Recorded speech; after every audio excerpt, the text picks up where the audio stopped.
اعوذ باللہ من الشیطان الرجیم بسم اللہ الرحمن الرحیم قال للملأ حوله ان هذا لساحر علیم يريد ان يخرجكم من ارضكم بسحره فماذا تأمرون قالوا ارجه واخاه وابعث في المدائن حاشرين يأتوك بكل سحار عليم فجمع السحرة لميقات يوم معلوم وقيل للناس هل أنتم مجتمعون لعلنا نتبع السحرة إن كانوا هم الغالبين فلما جاء السحرة قالوا لفرعون أئن لنا لأجرا إن كنا نحن الغالبين قال نعم وإنكم إذا لمن المقربين قال لهم موسى ألقوا ما أنتم ملقون فألقوا حبالهم وعصيهم وقالوا بعزة فرعون إنا لنحن الغالبون فألقى موسى عصاه فإذا هي تلقف ما يأفكون. یہ آپ کے سامنے میں نے سورہ الشعراء کی آیت نمبر 34 سے لے کر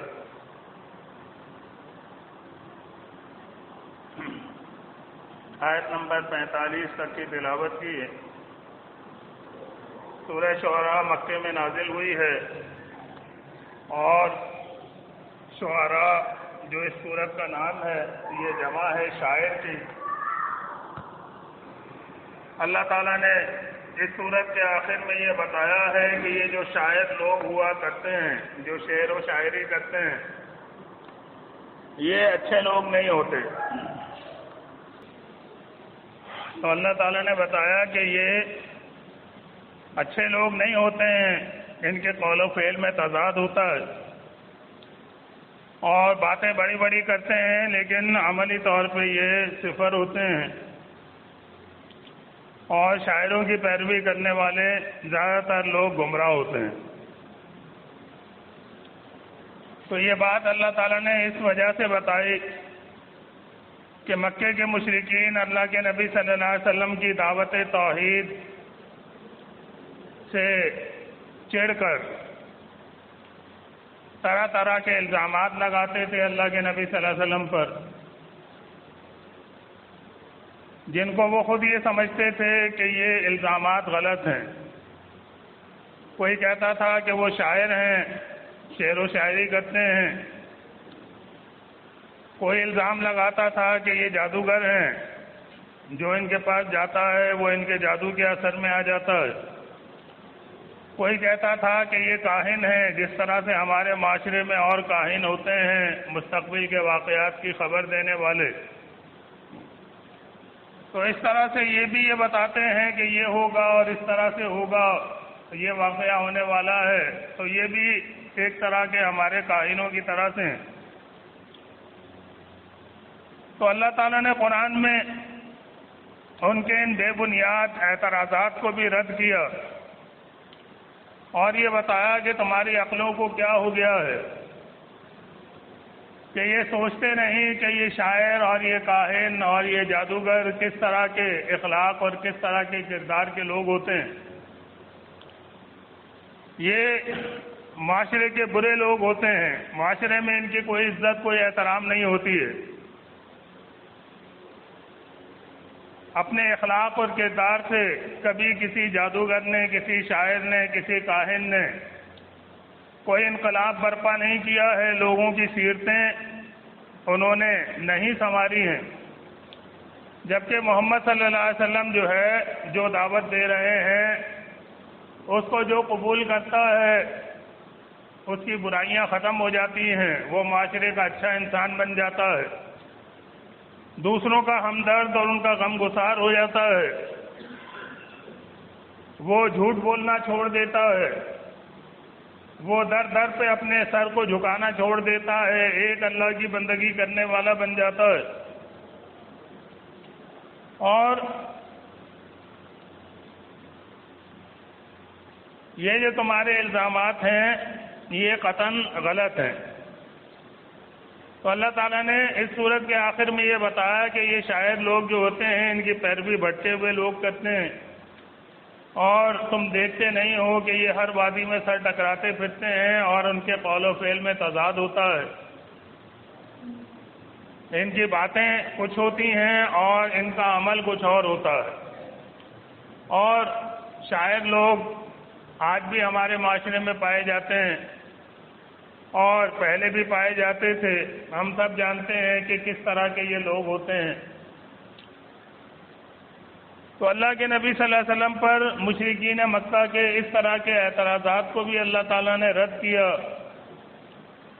اور قرآن میں مسلسل واقعات کے ذریعے سے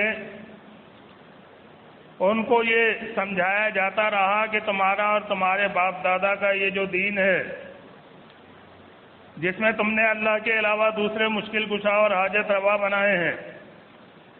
جس میں تم نے اللہ کے علاوہ دوسروں کو نفع اور نقصان کا اختیار رکھنے والا سمجھا ہے، جس میں مرے ہوئے کو جو دنیا سے چلے گئے ان کو اللہ کی صفات اور اختیارات تم نے دیے ہیں، یہ دین تمہارا غلط، اور اس کا نتیجہ دنیا میں بھی تباہی اور بربادی ہے، اور آخرت میں جہنم کی آگ کے علاوہ کوئی اور انجام نہیں ہے۔ تو لہذا اس سے پہلے کہ یہ آنکھ بند ہو اور زندگی کی یہ جو مہلت ہے یہ پوری ہو جائے جو اللہ نے تمہیں دی ہے، اس سے پہلے اللہ کی خالص بندگی اختیار کرو۔ ایک اللہ کو اپنا اکیلا داتا دستگیر مشکل کشا اور حاجت روا مانو، اسی کے آگے اپنے سر کو جھکاؤ، اسی اللہ کو ہی اکیلے کو رکوع و سجدہ کرو، اسی کے نام کی نظر و نیاز کرو، اور اسی کو مدد کے لیے پکارو، اپنی ہر ضرورت اور اپنی ہر حاجت ایک اللہ سے طلب کرو۔ خالص اللہ کی بندگی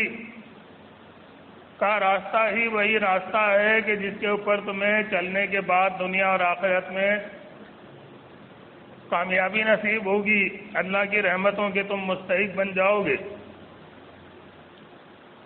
یہ جو آیات میں نے تلاوت کی تھیں اس میں اللہ تعالیٰ نے موسیٰ علیہ السلام کا واقعہ بیان فرمایا ہے۔ موسیٰ علیہ السلام بنی اسرائیل کے جلیل القدر نبی تھے، اللہ نے توریت ان کو عطا فرمائی، اور ایک بڑی جد و جہد انہوں نے فرعون کے خلاف شروع کی۔ فرعون جو کہ اپنے آپ کو رب کہلواتا تھا، جس کے دماغ میں یہ خناس بھرا ہوا تھا کہ میں لوگوں کا رب ہوں، تو اس کے سامنے جا کر انہوں نے موسیٰ علیہ السلام نے اسے چیلنج کیا اور کہا کہ رب تو نہیں ہے بلکہ رب وہ ہے جس نے یہ زمین و آسمان بنائے، اور بنی اسرائیل کے اوپر ظلم و ستم چھوڑ دے، ان کو اپنی غلامی سے رہائی دے۔ بنی اسرائیل یہ وہ لوگ تھے کہ جو کبھی مصر میں حکمران تھے، یوسف علیہ السلام بنی اسرائیل ہی سے تعلق رکھتے تھے، اللہ نے انہیں بادشاہ بنایا، اور اس کے بعد جو ہے ان کی وفات کے بعد بنی اسرائیل میں آہستہ آہستہ کمزوریاں آتی گئیں، جس کے نتیجے میں جس مصر میں وہ بادشاہ تھے، حکمران تھے، وہیں پر ہی وہ غلام بنا لیے گئے، اور غلام بنا لیے گئے تو اس کے بعد اللہ تعالیٰ نے ان کے اوپر اپنی مہربانی کا فیصلہ کیا اور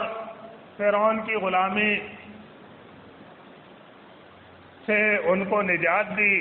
لیکن یہ ایک طویل جد و جہد کے بعد ہوا۔ اللہ تعالیٰ نے ان واقعات کو قرآن میں سب سے زیادہ بیان کیا ہے۔ موسیٰ علیہ السلام کا واقعہ قرآن میں تمام انبیاء علیہ السلام سے زیادہ بیان کیا گیا ہے، اور ظاہر ہے کہ قرآن میں جو بھی واقعات اللہ تعالیٰ نے بیان فرمائے ہیں اس میں ہمارے لیے نصیحت کے بہت سارے پہلو ہیں، بہت ساری سمجھنے کی باتیں ہیں، عقیدے کی اصلاح کی باتیں ہیں، موسیٰ علیہ السلام کے حوالے سے بہت ساری غلط باتیں آج بھی لوگوں میں مشہور ہیں، اور یہ کہا جاتا ہے کہ جو فرعون نے یہ فیصلہ کیا تھا کہ بنی اسرائیل کے لڑکوں کو قتل کیا جائے، اگر کسی بنی اسرائیل کے خاندان میں کوئی لڑکا پیدا ہو تو اسے قتل کر دیا جائے، اور لڑکی پیدا ہو تو اسے زندہ رہنے دیا جائے، تو یہ عام طور پہ مشہور ہے کہ فرعون کو کچھ نجومیوں نے یہ بتایا تھا کہ تمہاری جو یہ بادشاہت ہے اس کا خاتمہ بنی اسرائیل کے ایک لڑکے کے ذریعے سے ہوگا، وہ تمہاری سلطنت کا خاتمہ کر دے گا۔ نجومیوں نے اسے بتایا تھا، یہ عام طور پہ مشہور ہے۔ اور اس کے بعد فرعون نے یہ آرڈر جاری کر دیا تھا کہ بنی اسرائیل میں کوئی لڑکا پیدا ہو تو اسے قتل کر دیا جائے، اور لڑکی پیدا ہو تو اسے زندہ رہنے دیا جائے تاکہ میری سلطنت قائم رہے۔ تو حالانکہ یہ بالکل جھوٹی بات ہے، کوئی نجومیوں وجومیوں والا معاملہ نہیں تھا۔ نجومی نہ تو علم غیب جانتے ہیں اور نہ ہی جو ہے کوئی اور ان کے پاس طاقت یا صلاحیت ہوتی ہے، بس وہ شیطان کے ایجنٹ اور اعلی کار ہوتے ہیں، لوگوں کا ایمان خراب کرنے کی کوشش کرتے ہیں کہ تمہارا ستارہ گردش میں ہے اور یہ ہونے والا ہے اور وہ ہونے والا ہے۔ آج بھی ستاروں کی چالوں سے لوگوں کی قسمتیں بتانے کا لوگ دعویٰ کرتے ہیں، اخبارات میں اور رسائل میں کالم چھپتے ہیں کہ جی یہ ہفتہ کیسا رہے گا، اس ہفتے سفر کیا جائے یا نہ کیا جائے، کاروبار کیا جائے یا نہ کیا جائے، شادی کی جائے یا نہ کی جائے، اور ان نجومیوں کی باتوں کے اوپر لوگ جو ہے وہ اعتقاد رکھتے ہیں، حالانکہ یہ سراسر مشرکانہ بات ہے۔ علم غیب کہ کل کیا ہونے والا ہے، اگلے لمحے کیا ہونے والا ہے، وہ صرف اور صرف اللہ کے پاس ہے۔ اور کوئی اگر یہ دعویٰ کرتا ہے کہ یہ ہونے والا ہے اور وہ ہو جائے گا کل فلاں وقت میں نے اپنے علم سے یہ حساب لگایا ہے، تو وہ کافر ہے، کیونکہ وہ علم غیب کا دعویٰ کر رہا ہے، اور علم غیب صرف اللہ کا خاصہ ہے۔ ہاں، نبی جو ہے جو اطلاع دیتا ہے وہ اللہ کی وحی کی بنا پر، تو وہ اللہ کی طرف سے اسے بتایا جاتا ہے۔ باقی کسی انسان کو اللہ تعالیٰ وحی کے ذریعے سے کوئی خبر نہیں دیتا براہ راست، نبی کے ذریعے سے ہی امتیوں کو علم اور معلومات حاصل ہوتی ہیں۔ تو بہرحال یہ جو فرعون نے فیصلہ کیا تھا کہ بنی اسرائیل کے لڑکوں کو قتل کیا جائے اور لڑکیوں کو زندہ رہنے دیا جائے، وہ اس بنا پر کیا تھا کہ بنی اسرائیل میں مردوں کی تعداد زیادہ نہ ہونے پائے، یہ کمزور رہیں تاکہ ہماری غلامی کرتے رہیں۔ تو وقتاً فوقتاً وہ یہ حکم جاری کرتا تھا کہ بنی اسرائیل کے لڑکوں کو قتل کیا جائے، لڑکیوں کو زندہ رہنے دیا جائے۔ یہ ہر وقت اس کا حکم نافذ نہیں رہتا تھا۔ تو چنانچہ ہارون علیہ السلام جو موسیٰ علیہ السلام کے بڑے بھائی تھے، وہ جب پیدا ہوئے تو اس وقت یہ حکم نافذ نہیں تھا، لیکن جب موسیٰ علیہ السلام پیدا ہوئے تو فرعون کا یہ حکم جاری تھا، آرڈر اس نے دیا ہوا تھا کہ بنی اسرائیل کے لڑکوں کو قتل کر دیا جائے۔ تو اللہ تعالیٰ نے فرمایا کہ ہم نے موسیٰ علیہ السلام کی والدہ کو وحی کی کہ جب موسیٰ علیہ السلام پیدا ہوئے کہ تم اس کو دودھ پلاؤ اور اس کا خیال رکھو، پھر جب تمہیں یہ اندیشہ ہو کہ سرکاری اہلکار آ سکتے ہیں اور موسیٰ کو قتل کر سکتے ہیں، انہیں پتہ چل گیا کہ بھئی یہ اس گھر میں بچہ پیدا ہوا ہے، تو تم اللہ کے سہارے موسیٰ علیہ السلام کو ایک لکڑی کے صندوق میں ڈال کر دریائے نیل کی لہروں کے حوالے کر دینا، ہم اس کی حفاظت کریں گے اور تمہارے پاس اسے واپس لے آئیں گے۔ تو موسیٰ علیہ السلام کی والدہ نے ایسا ہی کیا، وہ موسیٰ علیہ السلام کو گھر میں رکھے رہیں، ان کو دودھ پلایا، ان کا خیال رکھا۔ پھر جب ان کو یہ اندیشہ ہوا کہ یہ سرکاری اہلکار چھاپہ مارنے والے ہیں، تو انہوں نے ایک لکڑی کے صندوق میں موسیٰ علیہ السلام کو، جو کہ دودھ پیتے بچے تھے، ڈال کر دریا کی لہروں کے حوالے کر دیا، اور اپنی بیٹی کو یہ کہا کہ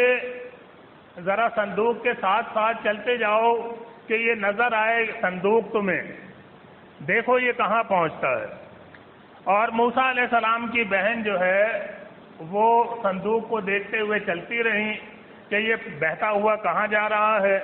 اور وہ صندوق بہتا ہوا فرعون کے محل کی سیڑھیوں پہ جا لگا، جہاں اس کی بی بی آسیہ، جو کہ بعد میں ایمان لائی، وہ وہاں موجود تھیں۔ انہوں نے صندوق دیکھا تو پانی سے نکلوایا، اور موسیٰ علیہ السلام شیر خوارگی کے عالم میں صندوق میں انہیں نظر آئے، تو اللہ تعالیٰ نے فرمایا کہ موسیٰ علیہ السلام کی شکل پر، ان کے چہرے پر ہم نے اتنی معصومیت رکھی تھی کہ جو انہیں دیکھے بے اختیار اسے پیار آ جائے۔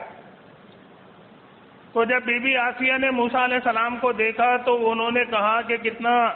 پیارا اور معصوم بچہ ہے، اسے ہم پالیں گے، اس کی پرورش کریں گے محل میں۔ اور پھر فرعون نے اسے قتل کرنا چاہا کہ یہ اسرائیلی بچہ ہے، اسے قتل کیا جائے، لیکن بی بی آسیہ جو ہے انہوں نے اسے بچا لیا اور کہا کہ یہ معصوم بچہ ہے، کیوں اس کے خون سے اپنے ہاتھ رنگتے ہو، کتنا پیارا بچہ ہے، ہم اسے پال پوس کر بڑا کریں گے۔ اور اس طرح سے وہ فرعون کے محل میں پہنچے۔ اللہ تعالیٰ نے فرمایا کہ ان کو کئی عورتوں نے دودھ پلانے کی کوشش کی، لیکن بچہ کسی خاتون کا دودھ نہیں پی رہا تھا۔ تو موسیٰ علیہ السلام کی بہن جو صندوق کے ساتھ چلتے چلتے وہاں پہنچی تھیں اور یہ سارا معاملہ دیکھ رہی تھیں، تو انہوں نے وہاں یہ کہا کہ میں ایسے گھر کو جانتی ہوں کہ جہاں یہ بچہ جو ہے اس کی رضاعت ہو سکتی ہے، یہ وہاں دودھ پی لے گا۔ اور اس طرح سے موسیٰ علیہ السلام کو اللہ تعالیٰ نے واپس ان کی والدہ کے پاس پہنچا دیا، اور موسیٰ علیہ السلام کی والدہ کی آنکھیں ٹھنڈی ہوئیں، ان کو دودھ پلا کر انہوں نے بڑا کیا، اور اس کے بعد شاہی محل میں موسیٰ علیہ السلام کی پرورش ہوئی۔ ایک اور بات عام طور پہ مشہور ہے کہ موسیٰ علیہ السلام جو ہے وہ صحیح طرح بول نہیں پاتے تھے، توتلاتے تھے یا ہکلاتے تھے، تو حالانکہ یہ انتہائی غلط بات ہے۔ کسی نبی کو اللہ تعالیٰ نے کوئی ایسا جسمانی عیب نہیں دیا کہ جس سے لوگ جو ہے مذاق اڑائیں اس کو۔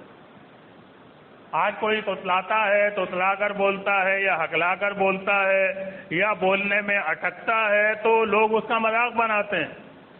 اور نبی کو تو پوری قوم کو دعوت دینی ہوتی ہے، تو اس میں ایسی کوئی خامی کیسے ہو سکتی؟ تو یہ غلط طور پہ لوگوں میں مشہور ہے، ایسی کوئی خامی موسیٰ علیہ السلام میں ہرگز نہیں تھی۔ البتہ یہ کہ جب اللہ تعالیٰ نے ان کو نبوت عطا فرمائی تو اس کے بعد انہوں نے یہ کہا تھا کہ اللہ تعالیٰ، میں چونکہ مصر سے جب نکلا تھا تو ان کا ایک آدمی مجھ سے قتل ہو گیا تھا، جس کو وہ قتل نہیں کرنا چاہتے تھے بلکہ وہ بنی اسرائیل کے ایک آدمی سے لڑ رہا تھا۔ موسیٰ علیہ السلام نے بیچ بچاؤ کرانے کی کوشش کی، اور فرعون کی قوم کا آدمی جو ہے وہ پیچھے ہٹنے کو تیار نہیں تھا، تو موسیٰ علیہ السلام نے اسے ایک گھونسا مارا کہ بھائی جاؤ اپنا کام کرو، کیوں لڑائی جھگڑا کر رہے ہو، اور وہ گھونسا اسے ایسے پڑا کہ وہ وہیں گر کے مر گیا۔ تو موسیٰ علیہ السلام نے کہا کہ یہ تو شیطانی کام ہو گیا، یہ اچھا کام نہیں ہوا، یعنی ان کو پشیمانی ہوئی کہ بھئی یہ صحیح نہیں ہوا، ان کا جان سے مارنے کا ارادہ نہیں تھا۔ تو لیکن لوگوں میں تو یہ بات پھیلی کہ موسیٰ نے حکمران قوم کے ایک آدمی کا قتل کر دیا۔ موسیٰ علیہ السلام پریشان تھے کہ اب کیا ہوگا، تو اتنے میں اللہ تعالیٰ فرماتا ہے کہ ایک آدمی ان کو ملا جس نے موسیٰ علیہ السلام کو کہا کہ اے موسیٰ، محل کے سرداروں میں تیرے قتل کے مشورے ہو رہے ہیں، تو یہاں سے نکل جا، میں تیرا خیر خواہ ہوں، ورنہ سرکاری چھاپا پڑنے والا ہے۔ موسیٰ علیہ السلام وہاں سے ڈرتے ہوئے نکل گئے، اور مدین پہنچے۔ مدین میں ایک بھلے آدمی سے ملاقات ہوئی جن کا نام شعیب علیہ السلام بتایا جاتا ہے، اور ان کی 2 بیٹیوں میں سے ایک بیٹی سے ان کا نکاح ہو گیا، اور وہ 10 برس کی مدت اپنے سسر کی خدمت کر کے جب واپس لوٹ رہے تھے مصر کی طرف، تو راستے میں اللہ تعالیٰ نے انہیں نبوت عطا فرمائی، اور نبوت عطا فرمانے کے ساتھ اللہ تعالیٰ نے 2 بڑے روشن معجزے انہیں عطا فرمائے فرعون اور اس کے دربار میں پیش کرنے کے لیے۔ تو موسیٰ علیہ السلام نے یہ کہا کہ اللہ تعالیٰ میں نے ان کا ایک آدمی قتل کیا ہے، مجھے یہ ڈر ہے کہ وہ اس بنا پر مجھے گرفتار کر لیں گے، پکڑ لیں گے، اور میرا بھائی ہارون جو ہے ہوا افصح منی لسانا، وہ مجھ سے زیادہ بہترین گفتگو کر سکتا ہے، وہ اچھی طرح بات کرنے کا ماہر ہے، تو اسے بھی میرا مددگار بنا دے۔ اللہ تعالیٰ نے ہارون علیہ السلام کو بھی ان کے ساتھ نبی بنا کر دونوں کو فرعون کے دربار میں بھیجا، اور فرعون جو ہے اس کے دربار میں پہنچ کر انہوں نے اسے چیلنج کیا کہ رب تو نہیں ہے بلکہ رب وہ ہے جس نے یہ کائنات بنائی ہے، زمین و آسمان کا خالق ہے، تو اپنے دماغ سے یہ خناس نکال دے اور ایک اللہ کی بندگی کے راستے پر آ جا، اور بنی اسرائیل کے اوپر ظلم و ستم چھوڑ دے، ان کو رہائی دے اپنی غلامی سے۔ فرعون نے کہا کہ ہم نے تجھے اپنے محل میں پالا پوسا، بڑا کیا، یہاں تو پلا بڑا، اور پھر ہمارے ایک آدمی کو قتل کر کے نکل گیا، اب تو آ کر ہمیں جو ہے سمجھا رہا ہے کہ کیا صحیح ہے اور کیا غلط ہے۔ موسیٰ علیہ السلام نے کہا کہ اگر تو نے مجھے اپنے محل میں پالا پوسا پرورش کیا ہے تو یہ کوئی بڑا احسان نہیں کیا ہے، تو نے پوری بنی اسرائیل قوم کو غلام بنا رکھا ہے، یہ اس بنا پر میرے اوپر احسان کیا تو نے کہ پوری قوم تیری غلامی کرے، اور جو تمہارے آدمی کے قتل کا معاملہ ہے تو وہ میں نے دانستہ نہیں کیا تھا، وہ غلطی سے ہوا تھا۔ تو پھر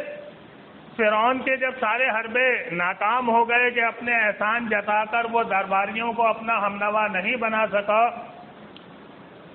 تو اس نے یہ کہا کہ وما رب العالمین، اے موسیٰ جس رب العالمین کی تو بات کر رہا ہے وہ کون ہے، کہاں ہوتا ہے،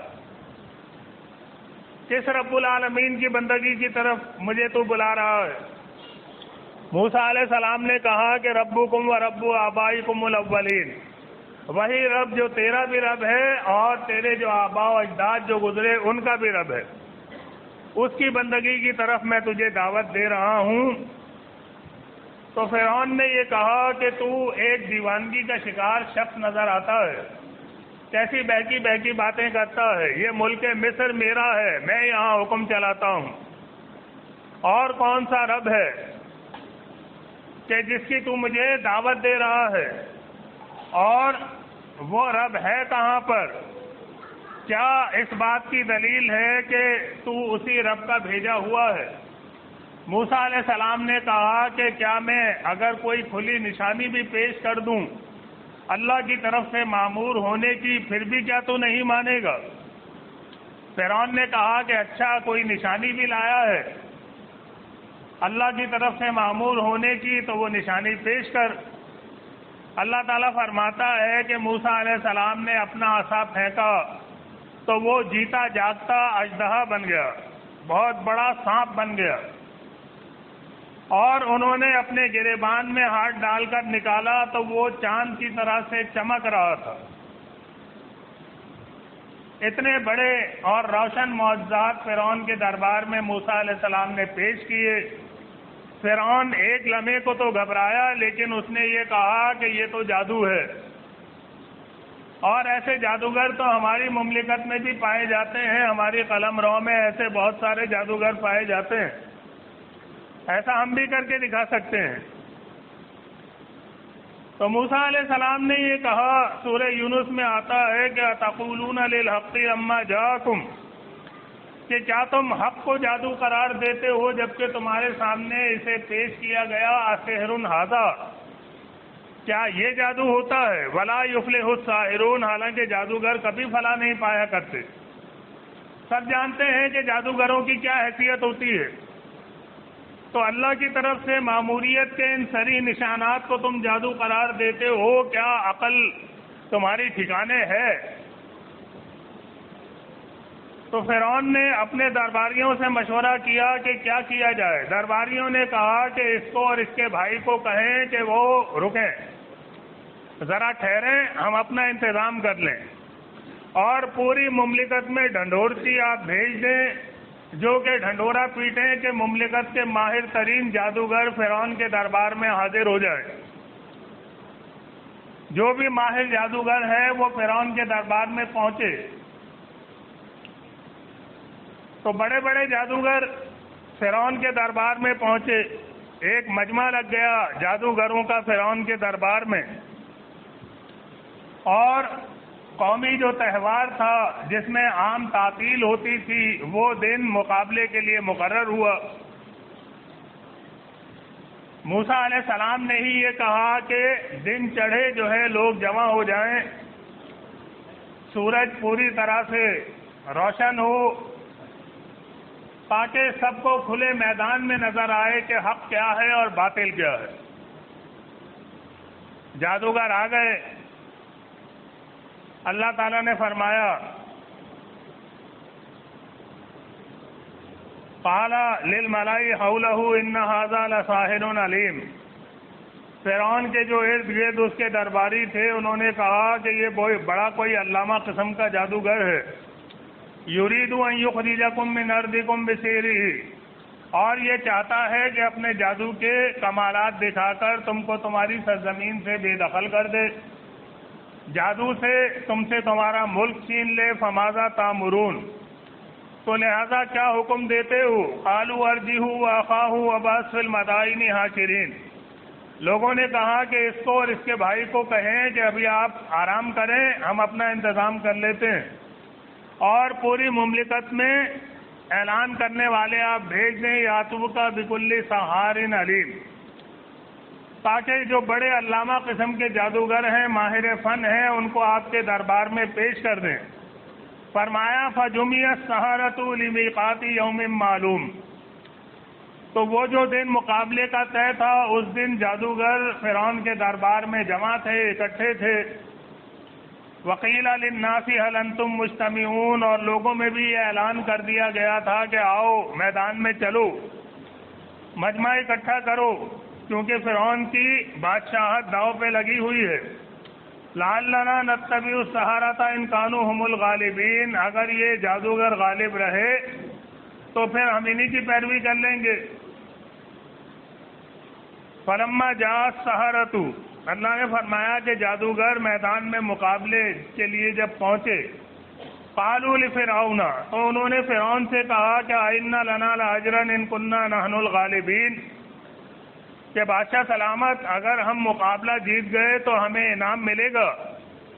قال نعم وانکم اذا لمن المقربین، فرعون نے کہا کہ ہاں ہاں کیوں نہیں، انعام بھی ملے گا اور میرے دربار میں تمہیں کرسی بھی ملے گی۔ تو آپ یہ دیکھیں کہ جو فرعون کے دور کے ماہر فن جادوگر تھے، بڑے بڑے جادوگر،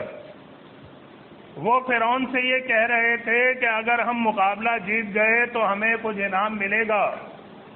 تو جادوگروں کی یہی حقیقت ہوتی ہے کہ وہ اپنے جادو کے بل پہ کچھ نہیں کر سکتے۔ جادو کیا ہے؟ وہ فریب ہے، دھوکہ ہے، حقیقت نہیں ہے۔ اگر جادو سے کچھ ہو سکتا تو وہ جادو سے دولت مند بن جاتے،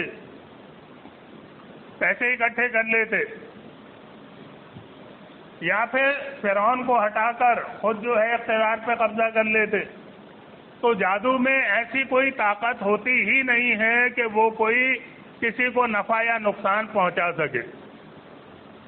آج بھی بڑے بڑے جادوگر پائے جاتے ہیں، بڑے بڑے عامل پائے جاتے ہیں،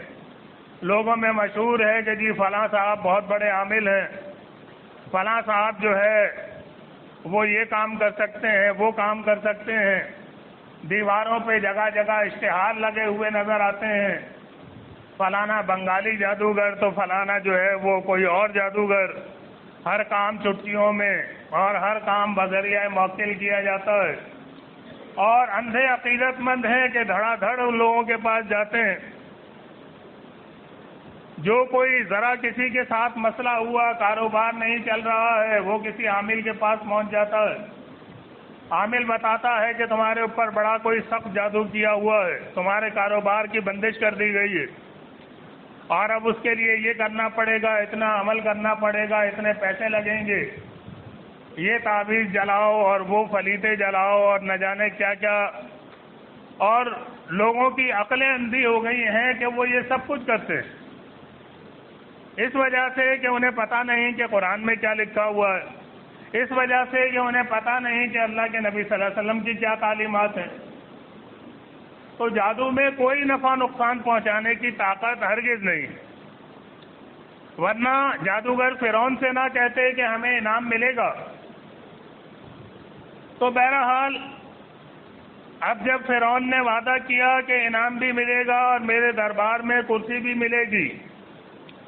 ان جادوگروں نے قال لهم موسیٰ علیہ السلام نے ان سے کہا کہ القوا ما انتم ملقون، کہ جادوگروں مقابلے کے لیے آئے ہو، جو تم میدان میں اپنے انچر پھینکنا چاہتے ہو پھینکو۔ فالقوا حبالهم وعصیهم، تو جادوگروں نے جو وہ لاٹھیاں اور رسیاں لائے تھے وہ میدان میں پھینک دیں۔ وقالوا بعزت فرعون انا لنحن الغالبون، اور انہوں نے کہا کہ فرعون کے جاہ و جلال کی قسم آج ہم غالب رہیں گے، ہم نے اپنے فن کی انتہا کر دی ہے اس مقابلے کے لیے، اپنا جو ہے بھرپور جادو ہم نے دکھا دیا ہے، تو آج ہم غالب رہیں گے فرعون کے اقبال کی قسم۔ فالقى موسیٰ عصاہ، اللہ نے فرمایا کہ موسیٰ علیہ السلام نے اپنا عصا پھینکا، فإذا هي تلقف ما يافقون، تو وہ ان کے جادو کو نگلتا ہی چلا گیا اور ان کا سارا جادو بے اثر ہو گیا، اور ان کے سارے انچر جو ہے وہ بے جان ہو گئے۔ اللہ تعالیٰ نے سورہ طٰہٰ میں یہ بتایا ہے کہ فَإِذَا حِبَالُهُمْ وَعِصِيُّهُمْ يُخَيَّلُ إِلَيْهِ مِنْ سِحْرِهِمْ أَنَّهَا تَسْعَىٰ، کہ جادوگروں نے اپنی لاٹھیاں اور رسیاں پھینکی تو ان کے جادو کی وجہ سے لوگوں کو ایسا خیال ہوا، اور موسیٰ علیہ السلام کو بھی ایسا خیال ہوا کہ یہ ہل رہی ہیں، دوڑ رہی ہیں، یعنی صرف خیال ہوا، حقیقت میں وہ لاٹھیاں اور رسیاں نہ دوڑ رہی تھیں نہ سانپ بن گئی تھیں۔ جادو صرف خیال کو وقتی طور پہ متاثر کر سکتا ہے، اس سے زیادہ اور کچھ بھی نہیں کر سکتا، چیزوں کی ماہیت یا حقیقت تبدیل نہیں کر سکتا۔ تو جادوگر سے ڈرنے کی قطعاً کوئی ضرورت نہیں ہے، اللہ سے ڈر ہونا چاہیے ایک ایمان والے کو۔ جادوگر کیا کر سکتا ہے؟ وہ خود ٹکے ٹکے کے لیے بھیک مانگتا ہے۔ تو اللہ تعالیٰ نے فرمایا کہ جب یہ ہوا موسیٰ علیہ السلام کے عصا کے پھینکنے پر ان کا سارا جادو بے اثر ہو گیا، فَأُلْقِيَ السَّحَرَةُ ساجدین، تو وہ جادوگر جو کہ پہلے مقابلے کے لیے آئے تھے، حریف تھے، وہ سب سجدے میں گر گئے۔ انہوں نے جان لیا کہ موسیٰ علیہ السلام نے جو پیش کیا ہے وہ جادو نہیں ہے، جادو حقیقت نہیں ہوتا ہے، اور موسیٰ علیہ السلام کا یہ جو معجزہ ہے یہ حقیقت ہے، جادو کی اس کے سامنے کوئی حیثیت نہیں ہے، اور موسیٰ علیہ السلام کا دعویٰ بالکل برحق ہے کہ وہ اللہ کے نبی ہیں۔ قالوا آمنا برب العالمین، تو انہوں نے یہ کہا کہ ہم رب العالمین پر ایمان لے آئے، یعنی جو کچھ دیر پہلے کافر تھے، جادوگر تھے، وہ چند سیکنڈ میں ایمان لے آئے۔ ربی موسیٰ و ہارون، موسیٰ اور ہارون کے رب پر۔ قال آمنتم لہ قبل ان آذن لکم، فرعون نے کہا کہ میں نے تو ابھی تمہیں اس کی اجازت بھی نہیں دی، پھر بھی تم ایمان لے آئے۔ تمہیں کم از کم اتنا تو سوچنا چاہیے تھا کہ میں تمہیں میدان میں لایا ہوں، اگر تم نے موسیٰ علیہ السلام سے ہار ماننی ہی تھی تو مجھ سے پہلے پوچھتے کہ جہاں پناہ ہم ایمان لانا چاہتے ہیں ایمان لے آئیں۔ تو تم نے جو ہے مجھ سے پوچھے بغیر کیسے ایمان کا آپ نے اعلان کر دیا انہو لکبیرکم الذی علمکم السحر، تو ایسا معلوم ہوتا ہے کہ یہ موسیٰ جو ہے یہ تمہارا استاد ہے اور تم اس کے شاگرد ہو، تم لوگوں نے آپس میں ہی پہلے کوئی گٹھ جوڑ کر لیا تھا اور مجھے ذلیل کرنے کے لیے تم لوگوں نے یہ سب کچھ کیا ہے۔ فَلَسَوْفَ تَعْلَمُونَ، تمہیں ان قریب معلوم ہو جائے گا، لَأُقَطِّعَنَّ أَيْدِيَكُمْ وَأَرْجُلَكُمْ مِنْ خِلَافٍ وَلَأُصَلِّبَنَّكُمْ أَجْمَعِينَ، تو میں تمہارے ہاتھ اور پیر مخالف سمتوں سے کٹواؤں گا اور تم سب کو اکٹھے پھانسی دے دوں گا، یعنی سیدھا پیر الٹا ہاتھ کٹوا کے یا الٹا پیر سیدھا ہاتھ کٹوا کے تم سب کو پھانسی دے دوں گا۔ اور انہوں نے کیا کہا جادوگروں نے، قالوا لا ضیر، کوئی پرواہ کی بات نہیں، انا الی ربنا منقلبون، ہمیں اپنے رب کے پاس تو جانا ہی ہے، تو زیادہ سے زیادہ ہمیں جان سے مار دے گا، اس سے زیادہ کیا کرے گا،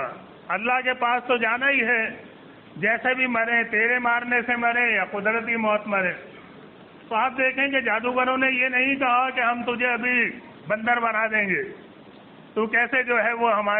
ہمیں جو ہے وہ تو سزا دے گا، ابھی ہم تیرے اوپر ایسا جادو کرتے ہیں کہ تو جو ہے بچھو بن جائے گا۔ تو ایسا کوئی معاملہ تھا ہی نہیں، نہ جادو میں آج تک کوئی ایسا معاملہ ہے کہ کوئی چیز بدل کے کچھ اور بنائی جا سکے، وہ صرف تخیل کا معاملہ ہوتا ہے اور وقتی ہوتا ہے، اس سے زیادہ قرآن و حدیث ہمیں جادو کے بارے میں ہرگز نہیں بتاتے ہیں، ایک شیطانی چیز ہے، اس کا سیکھنا، اس کا کرنا کفر ہے، اور یہ اللہ تعالیٰ نے بتا دیا ہے۔ تو اس کو ہمیں اپنے ایمان کی اصلاح کرنی چاہیے۔ آج جو لوگ جادوگروں سے ڈراتے ہیں کہ جادو کر دیا ہے اور بندش کر دی ہے اور رشتے کی بندش کر دی ہے، کاروبار کی بندش کر دی ہے، اللہ تعالیٰ کے اختیار میں ہے، رزق بھی، رشتے بھی، کاروبار بھی، زندگی موت بھی، بیماری صحت بھی، ہر چیز اللہ کے اختیار میں ہے۔ تو کسی جادوگر، کسی عامل، کسی بابا، کسی پیر، کسی ملنگ سے ڈرنے کی کوئی ضرورت نہیں ہے، اور اللہ تعالیٰ کے اوپر پورا بھروسہ رکھنے سے، ایمان صحیح رکھنے سے اللہ تعالیٰ دنیا اور آخرت میں کامیابی دے گا۔ اللہ تعالیٰ مجھے آپ کو اس کی توفیق دے کہ ہمارا ایمان، عقیدہ اللہ کے اوپر بھرپور اور مضبوط ہو، تاکہ اللہ کی بارگاہ میں ہم کامیاب ہو سکیں۔ آمین۔